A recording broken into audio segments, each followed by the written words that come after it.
آئیے بس اس کے نقصانات سن لیں. زکوٰۃ نہ دینے والے کا کیا ہوگا؟ چونکہ ایک فریضہ ہے. اللہ رب العزت طبرانی کی روایت ہے، نبی اکرم صلی اللہ علیہ وسلم فرماتے ہیں، آپ نے کہا اور فرمایا کہ زکوٰۃ ادا کرنے والوں کا مال و دولت تباہ و برباد ہو جاتا ہے.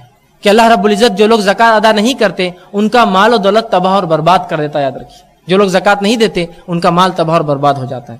دوسرا طبرانی کی روایت میں آپ صلی اللہ علیہ وسلم فرماتے، سنیے اس بات کو غور سے، زکوٰۃ جس جگہ نہیں دی جاتی، آپ فرماتے زکوٰۃ جب ادا نہیں کی جاتی تو ایسے لوگوں پر اللہ رب العزت قحط سالی لاتا ہے. قحط سالی سمجھتے ہیں نا؟ اناج کی کمی، بارش نہیں ہوتی ہے، اگتا ہے تو برباد ہو جاتا ہے. قحط سالی لاتا ہے، موسم اپنے تغیر پہ ہو جاتے ہیں. فصل جب چاہیے تو بارش نہیں ہوتی ہے، جب بارش نہیں چاہیے تو جب بارش برستی ہے اور فصل برباد کرتی ہے. تو قحط سالی اللہ لاتا ہے ایسی قوم پر جو زکوٰۃ نہیں دیتی ہے. اسی طرح اللہ رب العزت زکوٰۃ نہ دینے والوں کے تعلق سے وعید کرتا ہے. سورہ فصیلت سورہ نمبر 41 آیت نمبر 6 اور 7 میں فرماتا اور کہتا ہے وَوَيْلٌ لِّلْمُشْرِكِينَ الَّذِينَ لَا يُؤْتُونَ الزَّكَاةَ وَهُمْ بِالْآخِرَةِ هُمْ كَافِرُونَ. اب اندازہ لگائیے آیت کس طرح سے سنیے. وَوَيْلٌ لِّلْمُشْرِكِينَ، لعنت ہو ان مشرکوں پر. اللہ فرما رہا ہے یہ ملعون ہے یہ مشرک، لعنت ہو ان پر. الَّذِينَ لَا يُؤْتُونَ الزَّكَاةَ، یہ زکوٰۃ نہیں دیتے. وَهُمْ بِالْآخِرَةِ لَا يُؤْمِنُونَ، اور آخرت پر ایمان نہیں رکھتے. مطلب زکوٰۃ نہ دینے والا مشرک ہے، اس لیے کہ مشرکین ہی زکوٰۃ نہیں دیتے اور آخرت پر ایمان نہیں لاتے. دیکھیے الفاظ اللہ کی، وَوَيْلٌ لِّلْمُشْرِكِينَ، کہ مشرکین پہ لعنت ہے. الَّذِينَ، کہ وہ الَّذِينَ لَا يُؤْتُونَ الزَّكَاةَ، زکوٰۃ نہیں ادا کرتے. وَهُمْ بِالْآخِرَةِ لَا يُؤْمِنُونَ، اور آخرت پر بھی ایمان نہیں لاتے. لعنت ایسے مشرکوں پر. تو گویا زکوٰۃ نہ دینے والا مشرک بھی ہے.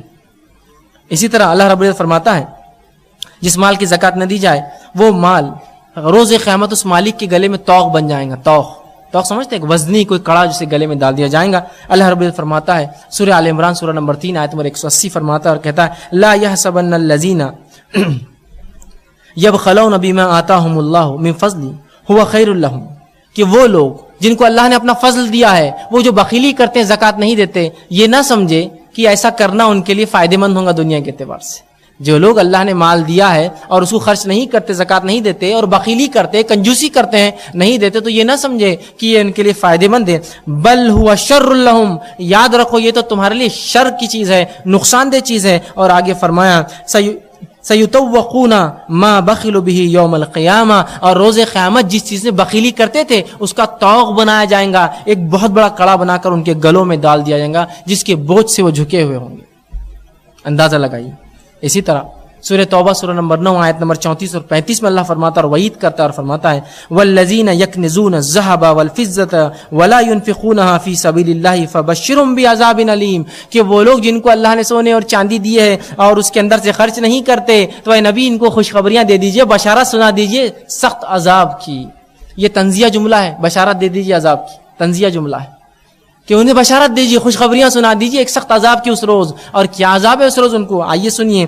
یوم یحمى علیہا فی نار جہنم فتکوی بہا جباہہم وجنوبہم وظہورہم ھذا ما کنزتم لانفسکم فذوقوا ما کنتم تکنزون. اللہ فرماتا ہے کہ ایک دن آئیں گا کہ اس دن اللہ فرماتا ہے اسی سونے اور چاندی کو ہم پگھلائیں گے، اور اس سونے چاندی کو پگھلا کر پھر اسی سے ان کے پیشانیوں کو اور ان کے پہلوؤں کو اور ان کے پیٹھوں کو ہم داغیں گے.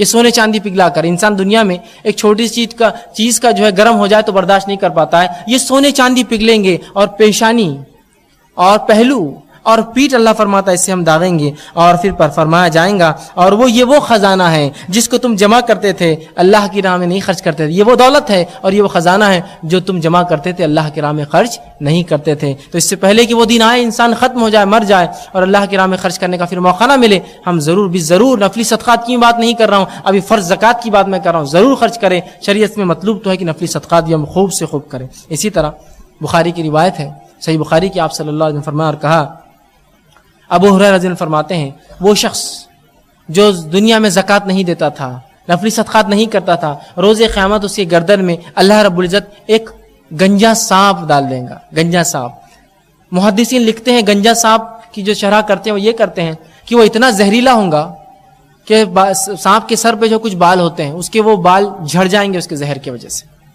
اور اس کے اوپر ایک نشان ہوگا جو اس کی زہر کی علامت ہوگا. تو ایک گنجا سانپ اس کے گلے میں طوق کے طور پہ ڈالا جائے گا جو کہ اس کے ہونٹوں کو ڈسیں گا. ہونٹ بہت نازک چیز ہوتے ہیں انسان کی. ہونٹوں پر ڈسیں گا اور کہیں گا انا کنزک انا مالک میں تیرا خزانہ ہوں، میں تیرا مال تھا جو تو خرچ نہیں کرتا تھا.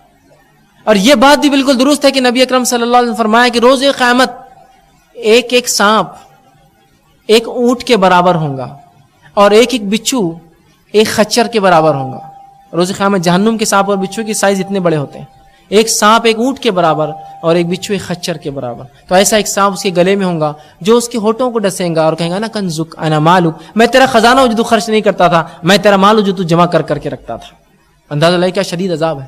شروعات میں نے آپ کے سامنے ایک حدیث بھی تلاوت کی. نبی اکرم صلی اللہ علیہ وسلم اس کے تعلق سے فرمایا اور کہا، حدیث میں الفاظ ہے کہ وہ شخص مانے زکات جو زکات ادا نہیں کرتا، جامع ترمذی کی روایت ہے، جو شخص زکات ادا نہیں کرتا اس کا ٹھکانہ جہنم کی آگ ہے. جو شخص زکات ادا نہیں کرتا اس کا ٹھکانہ جہنم کی آگ ہے، آپ صلی اللہ علیہ وسلم نے فرمایا. اسی طرح زکات نہ دینے کی یاد رکھیے بہت سارے نقصانات ہیں. کچھ میں نے گنانے کی کوشش کی، ویسے بہت زیادہ ہے. دنیا میں نقصان ہے کہ یہ بھی ہو سکتا ہے. ابوبکر صدیق رضی اللہ عنہ کے دور میں کچھ لوگوں نے زکات کا انکار کیا. ابوبکر صدیق رضی اللہ عنہ نے جو ہے ان سے جنگ کا اعلان کیا اور تمام صحابہ اس پر متفق تھے. تو یہ بات بھی طے ہوئی جو زکات نہیں دیتا، شرعی اگر حکومت ہو تو ان کے خلاف قتال بھی جائز ہے، ان کو قتل کرنا جائز ہوگا. اور ابوبکر صدیق رضی اللہ عنہ ایسے قبائل سے جنگیں لڑی اور ان کو قتل بھی کیا. معلوم آپ جو مسلمان تو کہتے تھے، رسول اللہ کے انتقال کے بعد کہا کہ ہم زکات نہیں دیں گے، باقی سب نماز چلتے رہیں گا. ابوبکر صدیق نے کہا جیسی نماز ہے ویسی زکات. اور حضرت عمر نے جب کہا کہ اے ابوبکر صدیق یہ تو مسلمان ہے، تو کہا نہیں، اگر اللہ کے رسول صلی اللہ علیہ وسلم کے زمانے میں اگر یہ ایک جانور کے ساتھ ایک رسی بھی دیتے تھے اور اگر مجھے دینے سے انکار کریں گے تب بھی میں ان سے جو ہے جنگ کروں گا. اور بہرحال عمر ابن خطاب خاموش ہو گئے. کہا کہ اللہ نے ابوبکر کا دل کھول دیا سینہ، ہم خاموش تھے. تو تمام صحابہ کی خاموشی یہ اجماع ہو جاتی ہے کسی چیز پر. تو ایسے لوگوں سے جنگ بھی کی جا